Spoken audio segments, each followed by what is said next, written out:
அனைவருக்கும் வணக்கம். 14/5/2026 அதாவது மே 14 வியாழக்கிழமை அன்னைக்கு பிரதோஷம். வியாழக்கிழமையில் வர்றதுனால இது குரு பிரதோஷம் அப்படின்னு அழைக்கப்படுது. முக்கியமாக இந்த பிரதோஷ கால நேரமான 4:30 மணி டு 6 மணிக்குள்ளே நம்ம இந்த பிரதோஷ கால நேரத்தை பயன்படுத்தி கொள்வது ரொம்ப ரொம்ப விசேஷம். நல்ல ஒரு பலன்களை நமக்கு கொடுக்கும். அதே போல் இந்த நேரத்தில் நம்ம ஆலயத்திற்கு சென்று நம்ம சிவபெருமான வழிபாடு செய்கிறது மிக மிக மிக சிறப்பு. அந்த 4 to 6 அப்படிங்கிறது பிரதோஷ கால நேரம். இந்த நேரத்தில் நம்ம சிவபெருமானையும் இந்த குரு பிரதோஷ நேரம் அப்படிங்கிறதுனால வியாழக்கிழமையில் வர்றதுனால குரு பகவானோட அருள் நமக்கு சேர்ந்து கிடைக்குங்க. அன்னைக்கு முக்கியமாக நீங்கள் அவசியம் ஆலயத்துக்கு போய் உங்களோட வழிபாடை செய்யுங்க. இந்த முக்கியமான 4:30 to 6 நீங்கள் அபிஷேகத்தில் கலந்துக்குங்க. உங்களால் முடிஞ்ச அபிஷேக பொருள்கள் வாங்கி கொடுங்க. அவரோட அருளும் ஆசையும் கண்டிப்பாக உங்களுக்கு கிடைக்கும். இந்த பிரதோஷ விரதம் இருக்கிறதுனால நமக்கு என்ன பயன், எத்தனை பிரதோஷ காலத்துக்கு நம்ம விரதம் இருந்தோம்னா என்னென்ன பயன்கள் அப்படிங்கிறத நம்ம இப்போ பார்ப்போம்.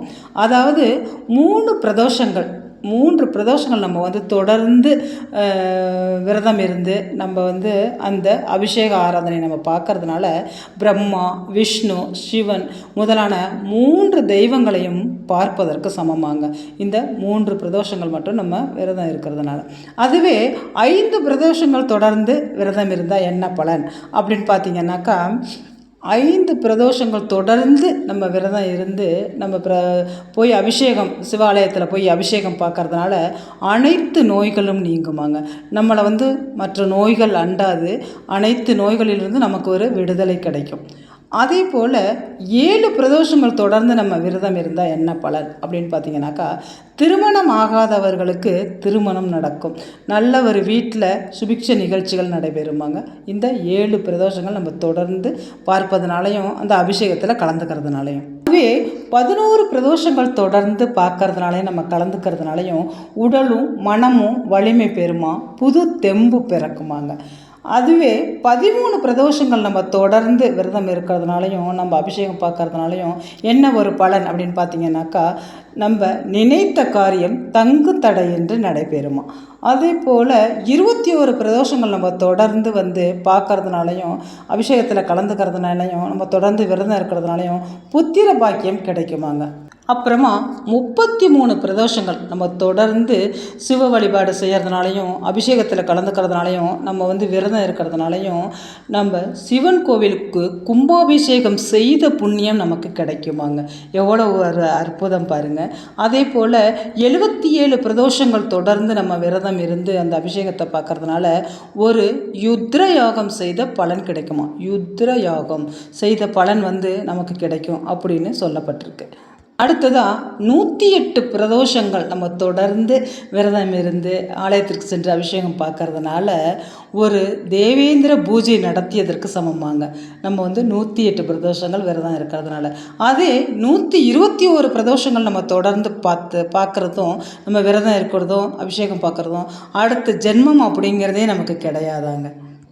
இதெல்லாம் மிக முக்கியமான குறிப்புகள். அதனால் கண்டிப்பாக இதெல்லாம் நீங்கள் குறித்து வச்சுக்கோங்க. அதே போல் 1008 பிரதோஷங்கள் தொடர்ந்து நம்ம பார்க்கறதுனால, தொடர்ந்து நம்ம விரதம் இருக்கிறதுனால, தொடர்ந்து அபிஷேகம் பார்க்கறதுனால ஒரு அஸ்வமேத யாகம் நடத்தியதற்கு சமமாங்க.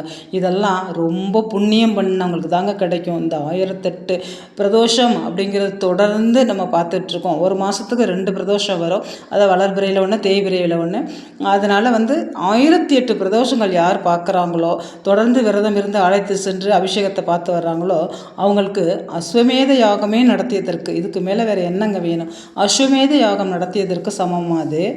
பிரதோஷ காலத்தில் நீங்கள் காலையிலே எழுந்து குளித்து முடித்து பூஜையை செய்து ஓம் நமச்சிவாய அப்படிங்கிற இந்த சிவபெருமானோட மந்திரத்தை சொல்லுங்கள். முக்கியமாக அன்றைய தினத்தில் சிவபுராணம் படிக்கிறது ரொம்ப ரொம்ப விசேஷம். ஒரு நேரம் கிடச்சிச்சுனாக்கா கண்டிப்பாக சிவபுராணம் படிங்க. இந்த பிரதோஷ காலத்தில் நந்தி பகவானுக்கு அருகம்புல் மிக மிக முக்கியங்க. அருகம்புல் கிடைச்சா கண்டிப்பாக அவருக்கு வாங்கி சாற்றி நீங்கள் உங்களோட வேண்டுதலை அவர்கிட்ட சொல்லிட்டு வாங்க. நீங்கள் அவர் காதில் உங்களோட வேண்டுதல்களை சொல்லும் பொழுது அதை உங்களுக்கு கூடிய விரைவிலேயே உங்களோட நியாயமான கோரிக்கைகளை, நீங்கள் கஷ்டப்படுறதை அவர் பார்த்துட்டு உங்களோட நியாயமான கோரிக்கைகளை உடனே அவர் நந்தி பெருமானை உடனே சிவபெருமான்கிட்ட சொல்லி உங்களோட கோரிக்கையை உடனே நிறைவேற்றி கொடுப்பாருங்க. இந்த முக்கியமான பிரதோஷ நாளில் நந்தி பெருமானோட 2 கொம்புகளுக்கு இடையே நீங்கள் வந்து சிவபெருமானை பார்த்து நீங்கள் ஒரு வேண்டுதல்கள் வைக்கும் பொழுது 2 பேரோட அருளும் உங்களுக்கு சேர்ந்து கிடைக்கும். அந்த வேண்டுதல்கள் விரைவிலே நிறைவேற்றி கொடுக்கப்படும். முக்கியமாக இன்றைக்கி வந்து சிவபெருமானுக்கு வில்வத்தால் அர்ச்சனை செய்கிறது மிக மிக விசேஷம். ஒரு 10 ரூபாய்க்கு ஒரு வில்வ இலையாவது உங்களால் முடிஞ்சதுன்னா கண்டிப்பாக சிவபெருமானுக்கு வாங்கி கொடுத்துட்டு, அதே போல் நந்தி பெருமானுக்கு அருகம்புல் மாலை சாற்றி வழிபாட்டுட்டு வாங்க. இந்த அருகம்புல் அப்படிங்கிறதுக்கு விநாயக பெருமானுக்கு எவ்வளவு உகந்ததோ அதே போல் நந்தி பகவானுக்கும் அவ்வளவு சிறப்பு வாய்ந்தது, மிக மிக உகந்தது. அதனால் இந்த அருகம்புல் மாலையை நந்தி பகவானுக்கு சாற்றி இந்த முக்கியமான நாளில் நீங்கள் உங்களோட வழிபாடை செய்யுங்க. இன்றைய தினத்தில் முக்கியமாக முடியாதவங்களுக்கோ இல்லை ஏழைகளுக்கோ அனாதைகளுக்கோ உங்களால் முடிந்த ஒரு தானத்தை, அது அன்னதானமாக இருக்கலாம், இல்லை ஒரு குடை தானமாக இருக்கலாம், ஒரு செருப்பு தானமாக இருக்கலாம், வந்து சாப்பாட்டுக்கே இல்லை அனாதையாக இருக்காங்க, சுத்தமாக வந்து சாப்பாட்டுக்கு அப்படிங்கிறதுக்கு அவங்களுக்கு வழியே இல்லை அப்படிங்கிறதுக்கு கண்டிப்பாக உங்களால் முடிஞ்ச ஒரு தயிர் சாதமாக இருக்கட்டும், ஒரு 10 பேருக்கு கொடுக்க முடிஞ்சாதான் அது நம்மளே கஷ்டப்பட்டுட்டு இருக்கும்போது கொடுக்க முடியாது. முடிஞ்சதுன்னா கண்டிப்பாக உங்களோட தானத்தை இந்த நாளில் செய்யுங்க.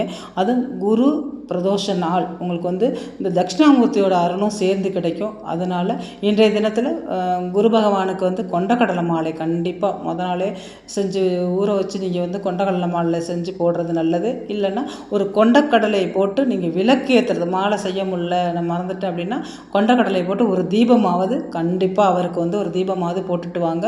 குரு பகவானோட அருளாலும் சிவபெருமானோட அருளாலும் உங்களுக்கு வந்து உங்கள் வாழ்க்கையில் நீங்கள் நல்ல ஒரு மேம்பாட்டு நிலைமைக்கு வருவீங்க. அதுவும் இந்த பிரதோஷ காலத்தில் சிவாலயங்களுக்கு சென்று நம்ம வழிபாடு செய்கிறதுனால நம்மளுடைய கெட்ட எண்ணங்கள்லாம் அழிக்கப்பட்டு எதிரிகள் தொல்லை நீங்கி நல்ல ஒரு சுபிக்ஷத்துக்கு நம்ம கூடிய விரைவிலே வரலாம். ஒன்றுமே முடியலைங்க, எனக்கு தயிர் சாதம்லாம் செஞ்சு கொடுக்க முடியாது அப்படின்னா ஏழை பிள்ளைகளுக்கு, அதாவது ரொம்ப கஷ்டப்படுற வீட்டு ஏழை பிள்ளைகளுக்கு ஒரு நோட்டு வாங்கி கொடுக்கலாம். ஒரு 5 பிள்ளைங்களுக்கு நோட்டு வாங்கி கொடுக்கலாங்க. அதுவும் முடியலாம் கூட ஒரு 5 பிள்ளைகளுக்கு ஒரு 10 ரூபாய்க்கு பேனா வாங்கி கொடுத்தீங்கன்னா கூட உங்களோட குழந்தைகளின் கல்வியாக இருக்கட்டும், படிப்பாக இருக்கட்டும், படிப்பில் நல்ல ஒரு மேம்பாட்டு நிலைமைக்கு வருவாங்க, நல்ல மார்க் எடுப்பாங்க, கை நிறைய சம்பளம் வாங்குகிற வேலை கிடைக்கும். அதனால் நீங்கள் செய்கிற இந்த சின்ன உதவி கூட உங்களுக்கு வந்து நல்ல ஒரு பலன்களை மேம்படுத்தி கொடுக்கும், நல்ல ஒரு உயரத்துக்கு வருவீங்க. அதனால் முடிஞ்சதுன்னா உங்களுக்கு என்ன தானங்கள் இன்றைக்கி கொடுக்க முடியுதோ அந்த தானத்தை கொடுங்க. நம்ம சேனலை சப்ஸ்கிரைப் பண்ணாமல் பார்த்தீங்கன்னா சப்ஸ்கிரைப் பண்ணிவிட்டு பாருங்கள். உங்களோட ஃப்ரெண்ட்ஸ் அண்ட் ரிலேஷனுக்கு ஷேர் பண்ணி விடுங்க. நீங்கள் இந்த முக்கியமான ஆன்மீக தகவல்களை ஷேர் பண்ணுறதால அந்த கடவுளோட புண்ணியமும் அந்த சிவபெருமானோட புண்ணியமும் உங்களுக்கு சேர்ந்து கண்டிப்பாக கிடைக்கும். அதனால் முக்கியமாக உங்களோட ஃப்ரெண்ட்ஸ் அண்ட் ரிலேஷனுக்கு ஷேர் பண்ணி விடுங்க. இந்த வீடியோ பார்த்த அனைத்து நல்லுள்ளங்களுக்கும் நன்றி. நான் இன்னொரு வீடியோவில் உங்களை சந்திக்கிறேன். நம்மளோட சேனலை வந்து ஃபாலோ பண்ணாமல் பார்த்துக்கிட்டு இருந்தீங்கன்னா நீங்கள் ஃபாலோ பண்ணிவிட்டு பாருங்கள். நான் இன்னொரு வீடியோவில் உங்களை சந்திக்கிறேன். நன்றி.